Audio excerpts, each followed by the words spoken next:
राम गोपाल गांव कोहरे की मोटी चादर में लिपटा हुआ था। अमीरों के घरों की चिमनियों से धुआं निकल रहा था और अंदर अंगीठी की आग जल रही थी, लेकिन मूलचंद की झोपड़ी में ठंड सीधी हड्डियों तक पहुंच रही थी।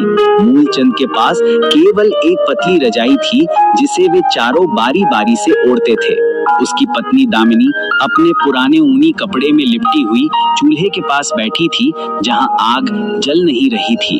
दामिनी, मूलचंद जी, आप बाहर जाने की तैयारी कर रहे हैं। ठंड कितनी है आपको अंदाजा है? और देखिए, चूल्हा भी ठंडा है। घर में एक मुट्ठी भी राशन नहीं बचा है। कल रात बच्चों को हमने बस पानी पिलाकर सुला दिया था। दामिनी, क्या करूं? रणजीत सेठ को देर बिल्कुल पसंद नहीं है। अगर आज देरी हुई तो वो मेरी बची खुची पगार भी काट लेगा। तुम्हें तो पता है, उसके होटल की चाय के बिना गांव वालों की सुबह नहीं होती। आज कैसे भी जाकर पैसे लाने ही होंगे। तभी उनकी 7 साल की बेटी तारा अपने बड़े भाई प्रवीण के साथ रजाई से निकल कर आती है। उसकी आंखें नींद और ठंड से लाल थीं। तारा, पापा, रात में बहुत ठंड लगती है। मुझे डर लगता है।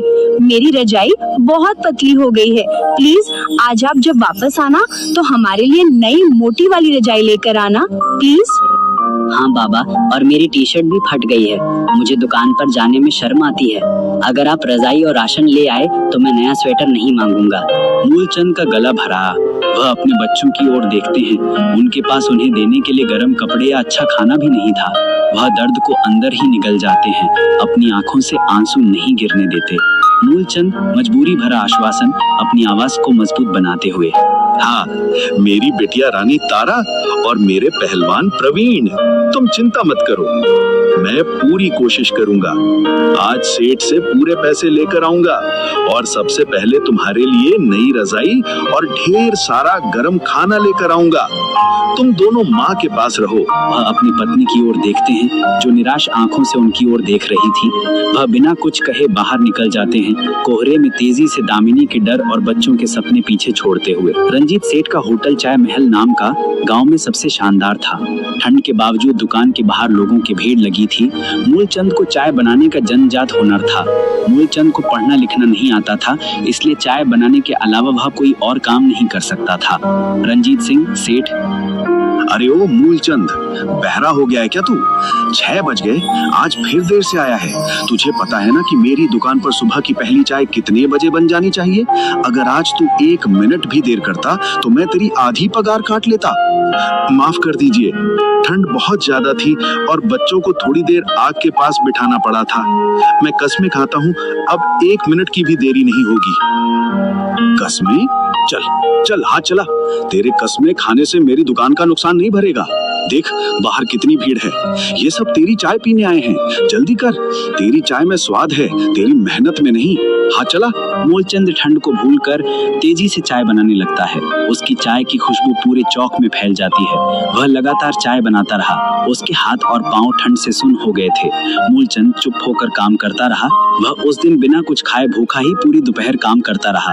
सेठ जी, आज के दिन की पगार और मेरी पिछली बकाया पगार अगर आप दे दें तो बहुत मेहरबानी होगी। घर में राशन और बच्चों के लिए रजाई लानी है।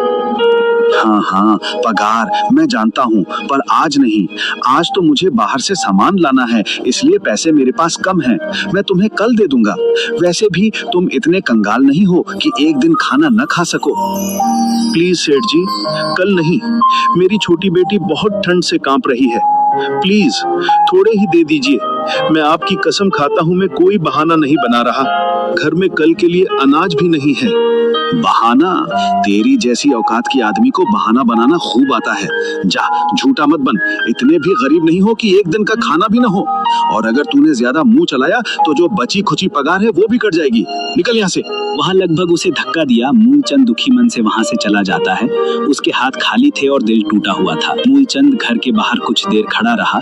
उसे समझ नहीं आ रहा था कि वह किस मुंह से अंदर जाए।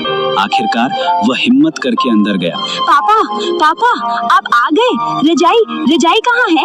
क्या आप हमारे लिए गरम गरम जलेबियाँ लाए हैं? मूलचंद दर्द भरा झूठ। माफ करना बच्चों, आज मैं लाना भूल गया। सेठ जी ने कहा कि कल देंगे। कल मैं पक्का लाऊंगा। बच्चे उदास हो जाते हैं पर मासूमियत से चुपचाप बैठ जाते हैं। जब वे आसपास नहीं थे तो दामिनी आगे आई। उसकी आंखें आंसू से भरी थीं।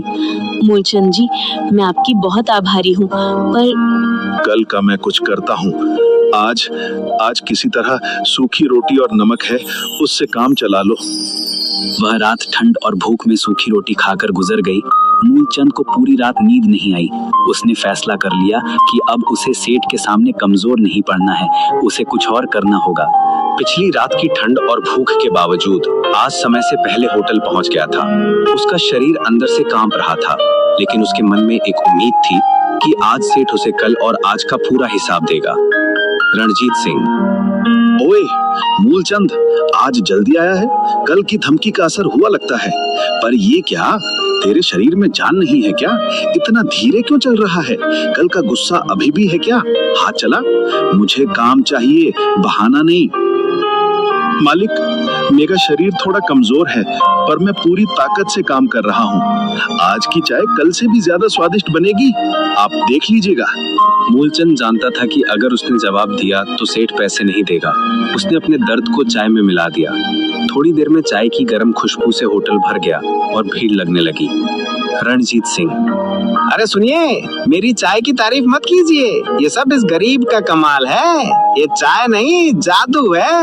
मैंने इसे महल की चाय का नुस्खा सिखाया है। पियो और ठंड को भूल जाओ। वह मूलचंद की तरफ घृणा से देखता है। मूलचंद पूरे दिन भूखा काम करता रहा। उसे हर बार सेठ की बातें सुननी पड़ती थी, जिनमें अपमान और कड़वाहट थी। उसके शरीर में अब शक्ति नहीं बची थी। समय शाम 7:30 बजे।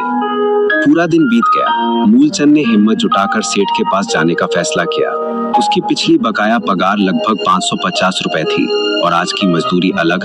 उसे आज हर हाल में पैसे चाहिए थे। सेठ जी, मालिक, मेरा आज का और पिछला हिसाब अगर आप पूरा कर दें। मेरे बच्चों को ठंड से बचाना है। मेरा कुल हिसाब 550 रुपए हो रहा था और 2 दिन कितना? 900? तेरी औकात है इतनी बड़ी रकम बोलने की? तूने कभी एक साथ 900 रुपए देखे भी हैं? जा और देख, मैं आज भी तेरे लायक नहीं हूँ। ले, ये 100 रुपए रख। आज के लिए इतना ही काफी है, ज्यादा मुंह मत चला। आज बाहर से सामान आ रहा है, मेरे पास खुद पैसे नहीं हैं। का सेठ जी, ये क्या? मेरे 550 रुपए बकाया है और आपने सिर्फ 100 रुपए दिए। मैं इतने पैसों में क्या करूंगा? प्लीज कम से कम 500 तो दे दीजिए। ओए, लेना है तो ले, नहीं तो ये भी नहीं मिलेगा। जा, तुझे लगता है तू मेहनत करता है? जिस हिसाब से तेरा मुंह चलता है उस हिसाब से काम भी करना चाहिए। निकल, मेरे धंधे में रुकावट मत डाल। मूलचंद आंखों में